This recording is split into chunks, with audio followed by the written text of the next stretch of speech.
All right, friends, I was going to let you do this one on your own, but I kind of like some of the dialogue in this, so you get me. Sorry I couldn't be there. Bobby, who's almost always healthy, is not feeling so great. So we're going to pick up with our next chapter called The World's Greatest Dinosaur War Ever.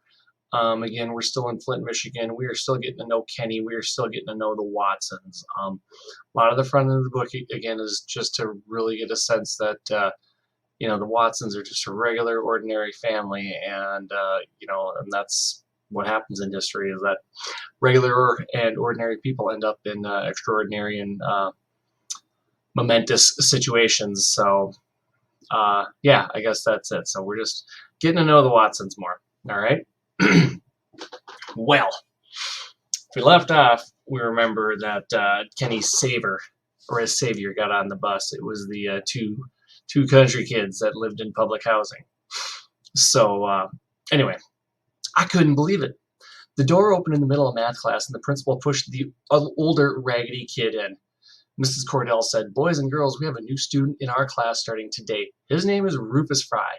Now, I know all of you help make Rufus feel welcome, won't you?" Someone sniggled, whatever. "Now, good. Rufus, say hello to your new classmates, please." He didn't smile or wave or anything like he did before on the bus. He just looked down and said real quiet, "Hi." A couple of girls thought he was cute because they said, "Hi, Rufus." And then the teacher said, "Why don't you sit next to Kenny and he can help you catch up with what we're doing?" I couldn't believe it.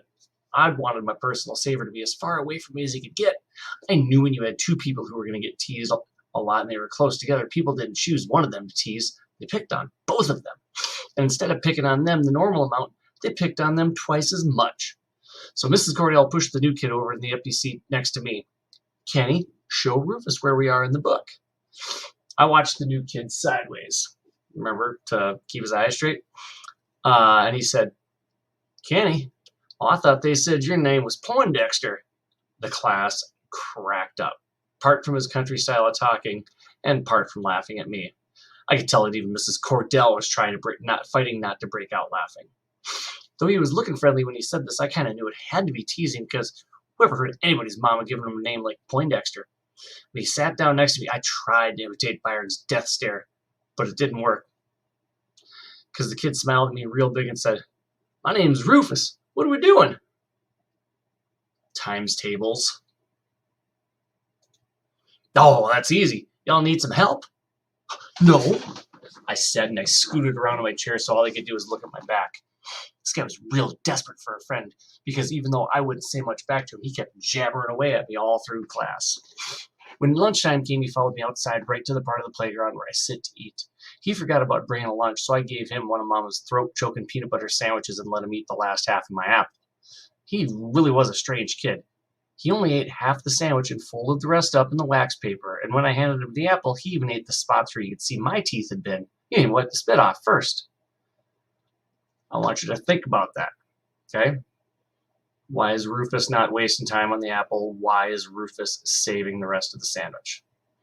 And man, this kid could talk. He was yakking a mile a minute saying stuff like, "Your mama sure can make a good peanut butter sandwich, and how come these kids are so darn mean?"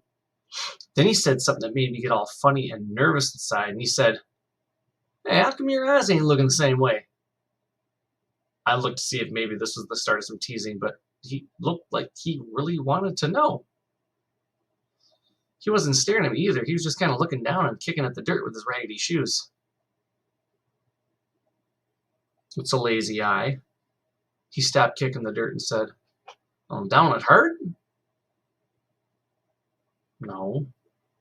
He said, "Oh," then kicked a little more dirt and then hollered out, "Ooh, boy, look how fat that there is." "What?" "You don't see that squirrel?" he asked me and pointed at the tree across the street. "That sure is one fat, dumb squirrel." I looked at the squirrel. It didn't look fat or dumb to me. It was just some regular old squirrel sitting on a branch chewing on something. How can you think it's dumb? What kind of squirrel sits out in the open like that with folks all around him? That squirrel wouldn't last 2 seconds in Arkansas. I'd have picked him off easy as nothing. The new kid pointed at the squirrel like his finger was a gun and said, "Bang! Squirrel stew tonight." You mean you shot a gun before? Ain't you? You mean you really ate a squirrel before? You ain't? A real gun? Ah, just a 22. How's a squirrel taste? Oh, it tastes real good. You mean you really shoot them with real bullets and then you really eat them? Why else shoot them? Real squirrels. Like that one. No, not that fat and that stupid. I guess all the fat, stupid ones been got already. Since I've been born, all that's left in Arkansas is skinny, sneaky ones. I think them Michigan squirrels is worth 2 Arkansas ones. You aren't lying? He raised his hand. I swear for God. Ask Cody. Who? Then the little shrunk-up version of the new kid was standing by himself up against the fence that runs around Clark, watching us. The new kid waved at him, and his little brother came running over.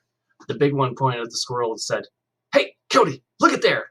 Cody laughed and said, "Oh boy, that sure is one fat squirrel. You think you could pick him off from here?" Cody pointed his finger like it was a gun and said, "Bang! Squirrel stew tonight." I couldn't believe this little kid shot a gun too. You shot a real gun? Well, just 22. That 22 is a gun. That 22 means that refers to the size of the bullet, and it's a smaller, or one of the smallest bullets. With real bullets? The little one looked at the big one to see if I was asking all that stuff. It seemed like they were trying to be patient with me, like I was a real dummy or something. Then the older one said, "Tell him." Well, yeah, it was real bullets. What else are you gonna shoot out a gun? I still didn't believe him, but the bell rang and lunch was over. I know he didn't think I noticed, but the big kid gave his little brother the other half of my sandwich. I guess both of them forgot their lunch. Think about that. Did they forget their lunch? Okay. This savor stuff wasn't going anything like I thought it was supposed to. Rufus started acting like I was his friend. In the morning on the bus, he'd always come sit next to me, and Mrs. Cordell put his regular seat next to mine at school. Every day at lunchtime, he followed me out to the playground and ate half my second sandwich, then sneaked the other half to Cody. He even found out where we lived and started coming over every night around 5:30. I didn't mind him coming over to play because both our favorite game was playing with little plastic dinosaurs that I had, and you couldn't really have any fun playing by yourself. That was because someone had to be the American dinosaurs, and someone had to be the Nazi ones. Rufus didn't even mind being the Nazi dinosaurs most of the time, and it was okay playing with him because he didn't cheat and try and steal my plastic monsters. The only other guy I used to play with was L.J. Jones, but I quit playing with him when a lot of my dinosaurs started disappearing. I've got about 1 million of them, but before L.J. started coming over, I had 2 million. Remember, Kenny likes to exaggerate. We're speaking hyperbole. It's kind of embarrassing how L.J. got them from me. At first, he'd steal them 1 or 2 at a time, and I asked Byron what I should do to stop him. I just said, "Don't sweat it, punk. The way I figure it, 1 or 2 of them stupid little monsters ain't a real high price for you to pay to get someone to play with you." But LJ wasn't satisfied with doing 1 or 2. I guess he wanted a raise. So one day he said to me, "You know, we should stop having these little fights all the time. We need to have one great big battle." "Yeah, we could call it the world's greatest dinosaur war ever," I said. "I get to be the Americans." I should have known something was fishy when LJ said, "Okay, but I get first shot." Most of the time, it always took a big fight to decide who had to be the Nazis. I started setting up my dinosaurs, and LJ said, "Well, this ain't right. If this really is the world's greatest dinosaur war ever, we need more monsters. You should go get the rest of them." He was right. If this was going to be a famous battle, we needed more fighters. "Okay," I said, "I'll be right back." This wasn't going to be easy. I wasn't allowed to take all my dinosaurs out at once because Mom was afraid I'd lose most of them, especially because she didn't trust LJ. Every time he'd come over, she'd tell me, "You watch out for that boy. He's a little too sneaky for my tastes." I had a plan, though. I'd go upstairs and drop the pillowcase I kept my dinosaurs in out of the window. I wasn't so stupid I'd drop them down to LJ. I'd drop them out the other side of the house and then run around and get them. My plan worked perfect. After I went and picked up the pillowcase, I set my dinosaurs up, and LJ set up the Nazis, and we started the battle. He took the first shot and killed about 30 of mine with an atomic bomb. My dinosaur shot back, got 20 of his with a hand grenade. The battle was going great. Dinosaurs were falling left, right, and center, and we had a great big pile of dead dinosaurs off to the side, and we had to keep shaking more and more reinforcements out of the pillowcase. Then in the middle of one big fight, LJ said, "Wait a minute, Kenny. There's something we forgot about." I was ready for a trick. I knew LJ was going to try and get me to go away for a minute so he could steal a bunch of my monsters. So I said, "What?" "Well, these dinosaurs have been dropping atom bombs on each other. Think about how dangerous that is." "Well, how's it dangerous?" LJ said. "Look." He made one of his brontosauruses run by a pile of dead dinosaurs, and when it got 2 steps past him, it started shaking and twitching and fell over on its side. Dead as a donut. LJ flipped him on the dead dinosaur pile. I said, "Well, what happened to him?" "What was the radioactiveness? We gotta bury the dead ones before they affect the rest of the live ones." Maybe it was because we had such a great war going on and I was kind of nervous about who would win, but this stupid stuff made sense. So instead of digging each one a couple hundred dead dinosaurs a grave, we dug one giant hole and buried all the radioactive ones in it. Then we put a big rock on top so no radioactivity could leak out. This really was the world's greatest dinosaur war ever. We fought and killed dinosaurs for such a long time that we had to make 2 more graves with 2 more big rocks on top of them. LJ finally pulled the trick I knew he was going to do, but it was so cool I didn't even see it coming. "Kenny, you ever been over in Banky and Larry Dunn's fort?" LJ knew that I hadn't. I found out where it is." "Where?" "You want to come see it?" "Are you crazy?" "Oh, they ain't there. This is Thursday night. They're up at the community center playing ball." "Really? Well, if you're too scared." I knew this was a worm with a hook, but I bit anyway. "Well, I'm not scared if you aren't." "All right, let's go." I figured the trick had come in right here, so I kept a real good eye on LJ while we put my monsters back in the pillowcase. When we were done, I sneaked a look at his back pockets because I knew when he stole dinosaurs, he put them back there in his socks.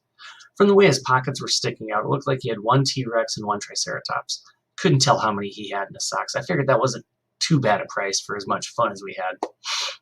LJ was talking a mile a minute. They even got some books with naked ladies. You ever seen a naked lady?" "Yeah, lots of times." I had too. Byron had borrowed lots of nasty magazines from Buphead's library. I knew LJ didn't believe me, though. For some reason, if you were famous for being smart, no one ever thought you'd look at a dirty book.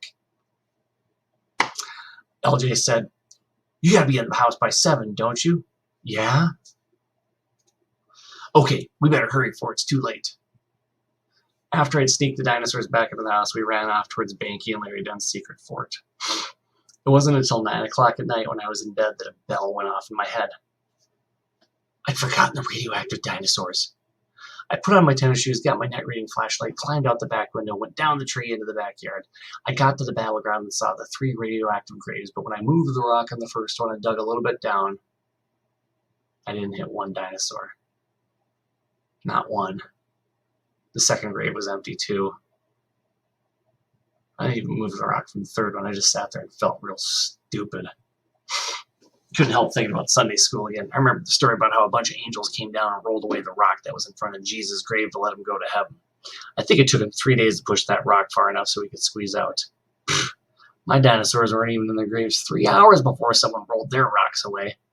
Maybe it was a lot easier for a bunch of angels to get 1,000,000 dinosaurs to heaven than it was to get the savior of the whole world there, but I wish they'd given me a couple more hours. Really, I was just making excuses for myself for being so stupid. I know if a detective had looked at these rocks, he wouldn't have found a clue of a single angel being there, but I bet $1,000,000 he'd have seen that those rocks were covered with a ton of LJ Jones fingerprints. I never played with LJ again after that, so playing with Rufus got to be okay. It was a lot better not to have to worry about getting stuff stolen when you were with your friends. And it was a lot better not spending half the time arguing about who's going to be the Nazi dinosaurs. Now, I was wrong when I said that me and Rufus being near each other all the time would make people tease both of us twice as much. People started leaving me alone and went right after Rufus. It was easier for them to do because he was kind of like me. He had 2 things wrong with him too. The first thing wrong with Rufus was the way he talked. After he said that hi y'all stuff on the bus, he got to be famous for it, and no matter how much he tried to talk in a different way, people wouldn't let him forget what he said. The other thing wrong with him was his clothes. It didn't take people too long before they counted how many pairs of pants and shirts Rufus and Cody had. It was easy to do because Rufus only had 2 shirts and 2 pairs of pants, and Cody only had 3 shirts and 2 pairs of pants. They also had 1 pair of blue jeans that they switched off and on. Some days Rufus wore them, and some day Cody rolled up his legs and put them on. It's really funny how something as stupid as a pair of blue jeans can make you feel real bad, but that's what happened to me. We'd sort of been secret friends for a few weeks before people really started getting on him about not having a bunch of clothes. Me and Rufus and Cody were on the bus right behind the driver one day when Larry Dunn walked up to our seat and said, "Country cornflake, I noticed how you and the little flake switch off in them pants. I know Fridays is your day to wear them, but I was wondering if the same person who gets to wear the pants gets to wear the drawers that day too. Like, do they share underwear?" Of course, the whole bus started laughing and hollering, and Larry Dunn went back to his seat real quick before the driver had a chance to tell anybody the secret he knew about Larry's mama. I looked over at Cody. He had the blue jeans on today and was pulling the waist out to check his underpants. Maybe it was because everyone else was laughing. Maybe it was because Cody had such a strange look on his face while he peeked at his underpants. Maybe it was because I was glad Larry hadn't jumped on me. But whatever the reason was, I cracked up too. Rufus shot a look at me. His face never changed, but I knew right away I'd done something wrong. I tried to squeeze the rest of my laugh down. And things got real strange. Instead of Rufus jabbering away at me a mile a minute in school, he scooted around in his seat so all I could see was his back. He didn't follow me out on the playground anymore, either.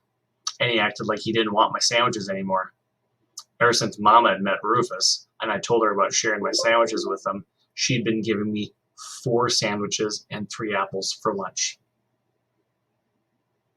When I saw him and Cody. So, think about what's going on there. Okay. Rufus got a sandwich from Kenny earlier on, saved half of it for his brother, dived right into the apple. Now that Mama met Rufus and knew what happened at lunch, Mama's packing extra sandwiches and extra apples. And remember that Rufus and his brother have just moved up from the south and they're in the public housing, and they don't have very many clothes between them. I think you can piece all that together. All right? And I think you can understand why Mama is packing extra lunches. Anyway, when I saw him and Cody weren't going to come under the swing at lunchtime, I set the bag with their sandwiches and apples on the swing set. The bag was still there when the bell rang. They quit sitting next to me on the bus, too, and Rufus did show up that night to play. After this junk went on for 3 or 4 days, I sneaked the pillowcase full of dinosaurs out and headed over to where Rufus lived.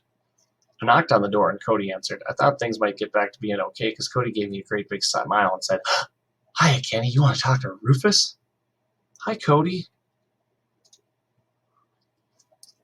"Just a minute." Cody closed the door and ran back inside. Then a minute later, Rufus came to the door. "Hey, Rufus, I thought you might want to play dinosaurs. It's your turn to be the Americans." Rufus looked at the pillowcase and back at me. "I'm playing with you no more, Kenny." "How come?" I knew, though. "I thought you was my friend." "I didn't think you was like all them other people," he said. "I thought you was different." He didn't say this stuff like he was mad. He just sounded real sad. He pulled Cody out of the doorway and shut it. Rufus might as well have just tied me to a tree and said, "Ready, aim, fire." I felt like someone had pulled all my teeth out with a pair of rusty pliers. I wanted to knock on the door and tell him I am different, but I was too embarrassed, so I walked the dinosaurs back home. I couldn't believe how sad I got. It's funny how things can change so much and you wouldn't notice. All of a sudden, I started to remember how much I hated riding the bus. All of a sudden, I started remembering how much lunchtime under the swing set alone wasn't very much fun at all.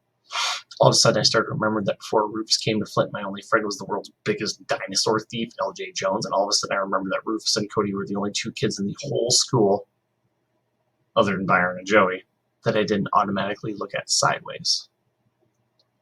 A couple of days later, Mom asked me to sit in the kitchen with her for a while. "How's school?" "Okay." I knew she was fishing to find out what was wrong and hoped it wouldn't take her too long, because I wanted to tell her what I'd done. "And where's Rufus? I haven't seen him lately." It was real embarrassing. The tears just exploded out of my face, and even though I knew she was going to be disappointed in me, I told Mama how I hurt Rufus's feelings. "Did you apologize?" Sort of, but he wouldn't let me talk to him. We'll give him some time, then try again. Yes, Mama. The next day after school, when the bus pulled up at Rufus's stop, Mama was standing there. When Rufus and Cody got off, they said, "Hi, Mrs. Watson," and gave her their big smiles. The three of them walked towards Rufus's house. Mama put her hand on Rufus's head while they walked. Mama didn't say anything when she got home, and I didn't ask her, but I kept my eye on the clock. At exactly 5:30, there was a knock, and I knew who it was, and I knew what I had to do. Mama and Joey were in the living room. When they heard the knock, everything got real quiet. Rufus and Cody were standing on the porch smiling a mile a minute, and I said, "Rufus, I'm sorry." And he said, "That's okay." I wasn't, though. I wanted him, really wanted him to know, I am different. And he said, "Shoot, Kenny, you think I don't know? Why you think I came back? But remember, you said it's my turn to be the Americans." People started moving around the living room again. I guess I should have told Mom I really appreciated her helping me get my friend back, but I didn't have to. I was pretty sure she already knew. Man, navigating friendships nowadays, back in the olden days, it's hard. But pretty typical, pretty normal. But yeah, Kenny's got some good friends now, and I think this tells us more about what kind of person Kenny is, what kind of person Kenny's mama, Kenny's family is. They are a kind, generous family. And they don't necessarily have a lot either, but I think Mama helping out the boys more than once speaks a lot to their family and their values. So, anyway, your next job is to go get in Schoology, do your homework. This is on your own, not with your buddies. When you're done with that, update your IXL diagnostics, and then it's IDR time until 1:50. At 1:50, it's your win, and you can choose to work on any work type stuff you want, math homework, finish your reading homework, IXL, IDR. If you do the zoo project, you actually need to be keeping the volume at like a 1 or below, okay? But it should be plenty of stuff to do to keep you busy for the rest of the day. That's it. You can see it's late on my clock. I'm Ty. I'm going to process this video, get stuff posted. Hopefully see you guys on Tuesday. Bye. Nighty night.